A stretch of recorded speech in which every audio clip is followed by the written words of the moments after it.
नमस्ते। आज हम दिमाग के बारे में एक ऐसे सिद्धांत पर बात करने वाले हैं जो सच में सोचने पर मजबूर कर देता है। एक ऐसा आइडिया जो हमारे सोचने के तरीके को ही बदल सकता है। तो सवाल सीधा है, क्या ये मुमकिन है कि हमारा दिमाग, हमारा ब्रेन एक रेडियो की तरह काम करता हो, मतलब विचारों को भेजता भी हो और दूसरों के विचारों को रिसीव भी करता हो? सुनने में थोड़ा अजीब लगता है ना? चलिए इस विचार की गहराई में उतरते हैं। देखिए, यही वो लाइन है जिस पर ये पूरा सिद्धांत टिका हुआ है।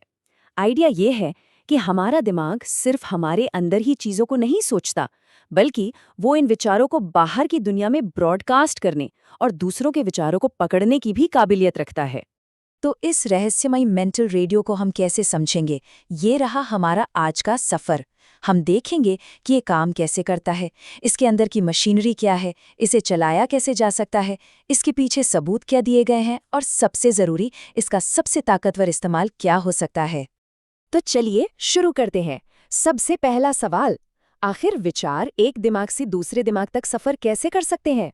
सोर्स के मुताबिक इसका राज हमारी भावनाओं, हमारे इमोशंस की ताकत में छिपा है।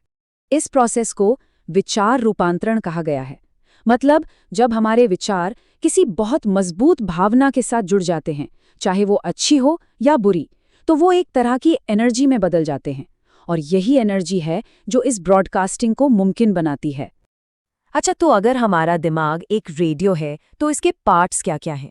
कौन सा हिस्सा सिग्नल भेजता है और कौन सा रिसीव करता है?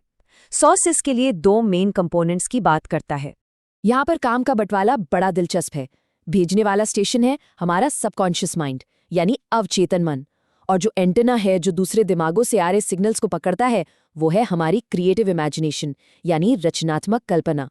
ठीक है, थ्योरी तो समझ आ गई, पर सवाल ये है कि क्या हम इस मेंटल ब्रॉडकास्टिंग स्टेशन को अपनी मर्जी से चला सकते हैं? सोर्स का कहना है हाँ बिल्कुल, और इसका एक तरीका भी है। तो इसके 3 बहुत ज़रूरी स्टेप्स हैं। सबसे पहले एक बहुत मजबूत और साफ इच्छा होनी चाहिए। फिर ऑटो सजेशन या आत्म सुझाव का इस्तेमाल करके हम उस इच्छा को अपने सबकॉन्शियस माइंड तक पहुंचाते हैं। और एक बार वो वहां पहुंच गई तो सबकॉन्शियस माइंड अपना काम शुरू कर देता है, उसे ब्रॉडकास्ट करना। अब ये सब सुनने में तो बहुत कमाल का लगता है, लेकिन क्या इसके सपोर्ट में कोई सबूत भी है? देखिए, सोर्स इस सिद्धांत को सपोर्ट करने के लिए दिमाग की बनावट और कुछ साइंटिफिक रिसर्च का हवाला देता है। हाँ, ये ध्यान रखना जरूरी है कि ये आइडियाज मेन स्ट्रीम साइंस में पूरी तरह से माने नहीं जाते हैं। जरा इस नंबर को देखिए, ये इतना विशाल है कि इसे सोच पाना भी मुश्किल है। हमारे दिमाग के अंदर खरबों खरबों कनेक्शंस हैं। ये कॉम्प्लेक्स नेटवर्क ही इस आइडिया को जन्म देता है कि शायद ये सिर्फ शरीर चलाने के लिए नहीं बना है, बल्कि इसका कोई और बड़ा मकसद भी हो सकता है। सोर्स में ड्यूक यूनिवर्सिटी में हुई एक खास रिसर्च का जिक्र किया गया है, जिसे डॉक्टर राइन लीड कर रहे थे।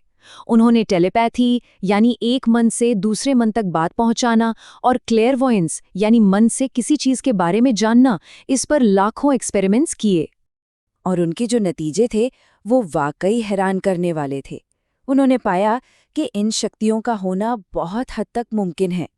और सबसे चौंकाने वाली बात पता है क्या थी? इन पर दूरी का कोई असर नहीं पड़ता था, जो कि फिजिक्स के जाने माने नियमों के एकदम खिलाफ है। उन्होंने ये भी पाया कि टेलीपैथी और क्लेयरवॉयंस शायद एक ही दिमागी शक्ति के दो अलग-अलग रूप हैं। चले, अब आखिरी और शायद सबसे प्रैक्टिकल हिस्से पर आते हैं। अगर दिमाग एक दूसरे से कम्युनिकेट कर सकते हैं, तो क्या हम इस शक्ति का इस्तेमाल मिलकर बड़ी बड़ी प्रॉब्लम्स को सॉल्व करने के लिए कर सकते हैं? बस यहीं से मास्टरमाइंड का सिद्धांत शुरू होता है। इसका तरीका बहुत ही सिंपल है।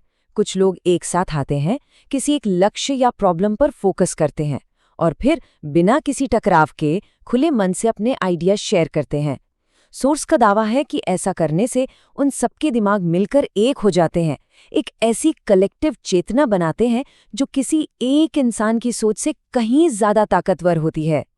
और आखिर में ये एक बहुत पावरफुल विचार है। चाहे दिमाग सच में एक रेडियो हो या न हो, असल बात यह है कि हमारे विचार और हमारी इच्छाएं ही हमारी हकीकत को बनाते हैं। और ये हमें सोचने पर मजबूर करता है, हम अपने दिमाग में किन विचारों को सबसे ज्यादा हावी होने दे रहे हैं।